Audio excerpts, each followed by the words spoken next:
So look at this. I want to know, of these characteristics, which arthritis is most common? OA, RA, or gout? Here's your first characteristic. NSAIDs are used to treat symptoms. I heard OA. Does anybody want to put gout? I do. Right? We use NSAIDs to treat pain for gout. Look at the next one.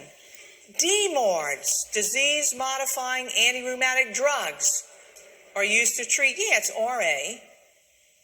Allopurinol is used to treat gout, exactly. Colchicine is used to treat it, gout, exactly. All right, so here are some more characteristics. The first one is red, hot, swollen joints. I heard gout. I'm more inclined to write rheumatoid arthritis. You know why? Joints, plural. Gout typically affects a single joint. If it's joints, plural, I'm thinking RA. Y'all got it? Oh, Emily, that's tricky. My brain is tired right now. All right, look at the next characteristic. Monoarticular, what does that mean? One joint, lower extremities. Gout, right? I heard somebody say OA. OA is certainly a good thought as well, because below a weight-bearing joint could be a knee, yeah. So I was thinking of gout, but OA is certainly a good answer. Look at the next characteristic. Acute, severe flare, single joint. Gout, right? Gout.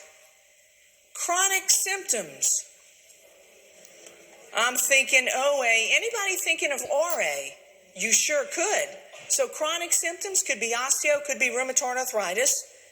And the last one says involves hands bilaterally. RA, right? I'm not saying it couldn't be OA, but RA is pretty darn common. So take a look at the bones of the foot.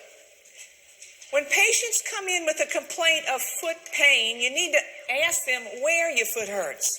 It could be the forefoot, you see it? It could be the midfoot, or it could be the heel. Where is foot pain most common? In the forefoot, all right? Let me show you the forefoot. Take a look at these pain characteristics. I want to know what your likely diagnosis is. The characteristic is a valgus malformation of the big toe. What is that called? A bunion, right? It's a bunion. Look at the next one. Burning pain between the third and fourth toes. What's your likely diagnosis? A Martin's neuroma, right? Martin's neuroma. It's a little benign nerve tumor that grows between those heads. Look at the next one. The diagnosis can be made on visual inspection. I'm thinking maybe a bunion. Could you look at a foot? I'm thinking maybe of a bunion. And I'm sure there's somebody in here who's saying, Amelie, gout. I would buy gout. So it could be a bunion. It could be gout. Look at the next one. A sprain of the first metatarsal joint. Okay, first metatarsal joint. What do we call that? Turf toe. Turf toe, yeah, like football turf, AstroTurf. I don't think they still have AstroTurf here, but when you had an Astrodome, that's what it was. What about heel pain? Give me a likely diagnosis. Plantar fasciitis, exactly. So I'm not really feeling the love in this room about foot pain. All right. So what about midfoot pain? Everybody got it?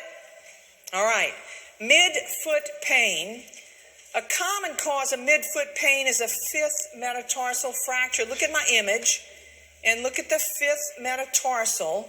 And because that, you see how narrow it is? You see how gentle and delicate it looks? That's a common fracture in dancers, people who would go up on their toes and twist, right? Can you just envision that little delicate bone? The other time we see that is when people have a bad ankle sprain.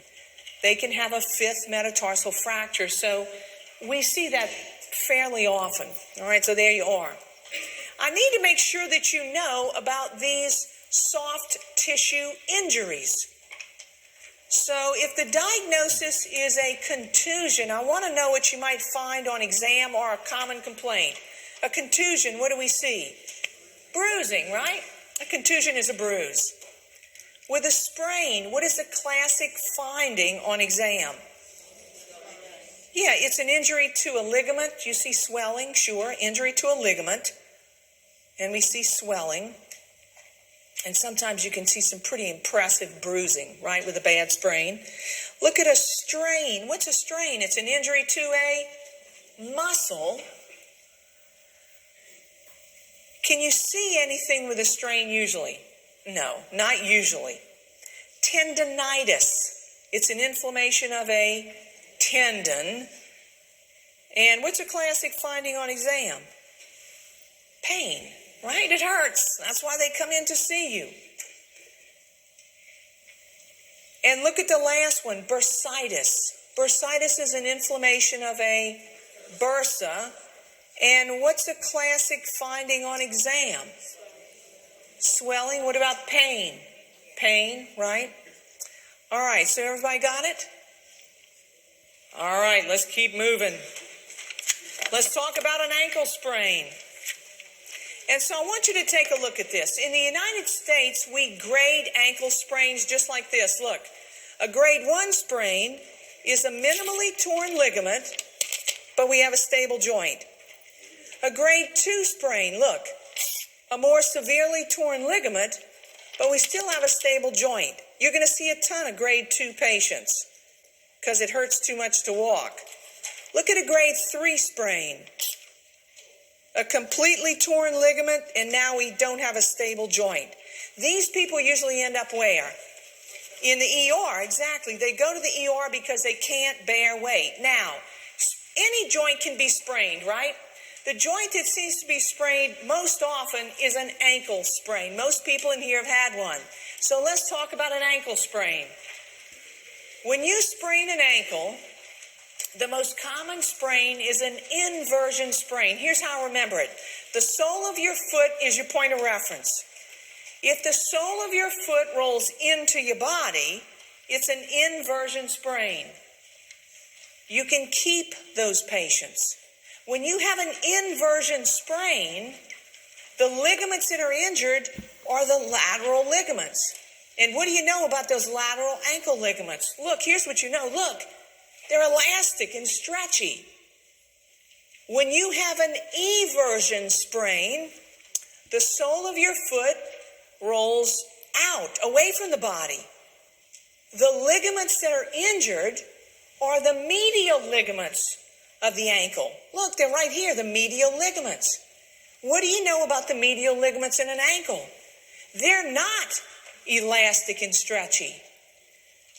They tear, or they produce an avulsion fracture.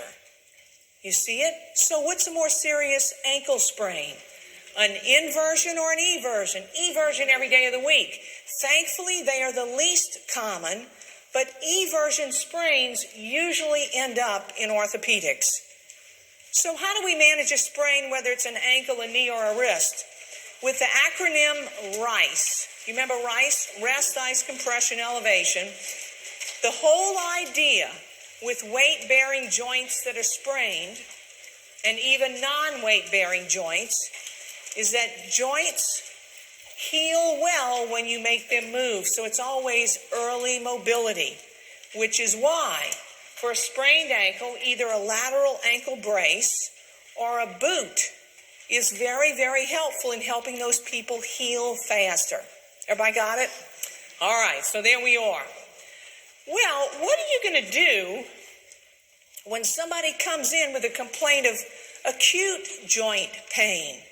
Acute joint pain. It could be something like gout, or it could be that they fell out of a tree. Acute joint pain. How are you going to evaluate that patient? The most important thing is history. It's going to tell you what's going on with that patient. And the question you must always ask, or the information you have to always elicit, is whether or not there was trauma. Because if there's trauma, what is very likely your next step? An x-ray, right? An x-ray is going to be your next step when there's a report of pain after a traumatic event.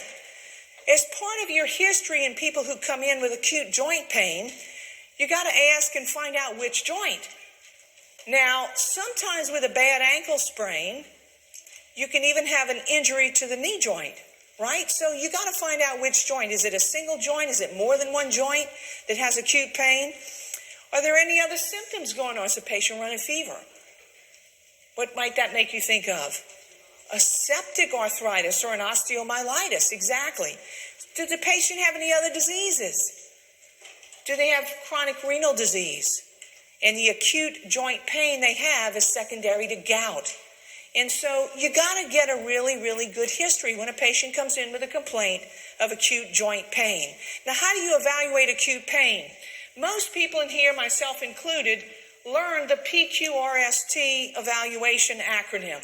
You remember PQRST? Well, now it's OPQRST, where the O is to help you remember to ask about the onset.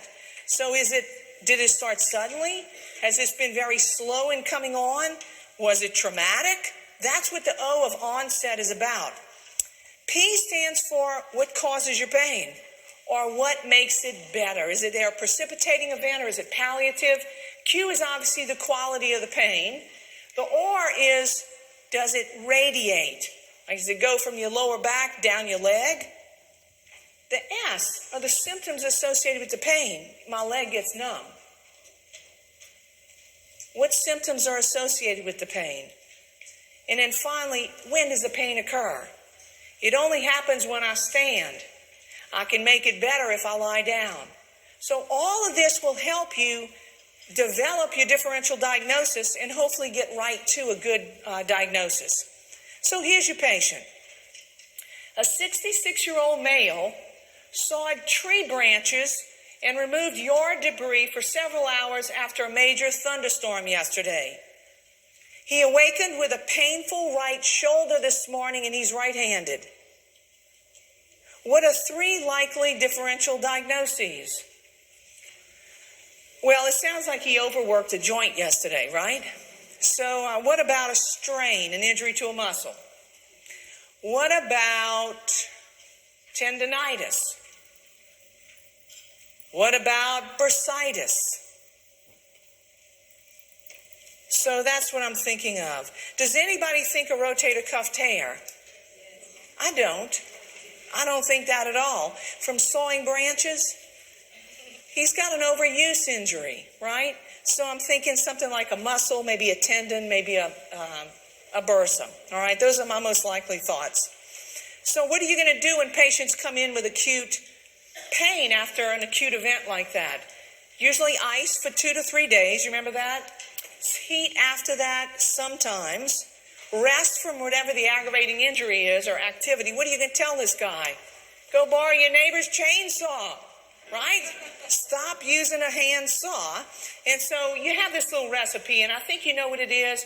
NSAIDs, be very judicious with their use now. And finally, with any injured joint, we never immobilize it. We always want that joint to maintain its normal range of motion. Different situation. Suppose a 66-year-old male awakened with a painful right shoulder this morning, but he hadn't been removing yard debris after a thunderstorm. He's had pain on and off for several months in his right shoulder. Can you help me with 3 likely differential diagnoses? Is anybody thinking osteoarthritis? It's the top of my list based on his age and that it's a shoulder. Could it be a rotator cuff tendinopathy? Not a tear, but an injury. Yeah, it could. Rotator cuff tendinopathy. Let me ask you something. Could it be angina? It surely could be angina. So those are all things that you have to think about. And while you may have plenty more differentials, those are certainly 3 that I'm thinking of. Everybody got it? Well, let's talk about the shoulder joint. Do you agree that the shoulder is one of the most complex joints to evaluate? It really is. And part of the reason we struggle with orthopedics as nurses and NPs is simply because we don't know our anatomy so well. So I want to give you some anatomy. Don't let me insult you if you know that, but I want to make sure everybody's on the same page. All right, so here's the shoulder joint. A couple of bones in the shoulder joint we always forget about. One of them is called the acromion. Look at it right here. That's the acromion. Here's the clavicle. Where the acromion and the clavicle come together is a joint called the AC joint, the acromioclavicular joint. Now, I want you to look at what's immediately beneath the acromion. It's called the subacromial bursa. And I want you to note that immediately beneath that is part of your rotator cuff. It's a muscle called the supraspinatus. All right, so one is right on top of the other. So look, I want you to look at my image on the screen, and I want you just to kind of imagine this. Suppose this patient had an osteophyte that developed in this AC joint. Think of it like a big, rough, hard, jagged calcium deposition right here. Can you imagine that it could saw through that bursa? Can you imagine that patient would have a lot of pain? Oh, yeah. If it sawed through the bursa, can you imagine that it could cause a rotator cuff tendinopathy? Could you imagine that if the osteophyte continued to grow in size and continued to rub on this soft tissue, that it could even cause a tear in the rotator cuff? All right, you see it? All right.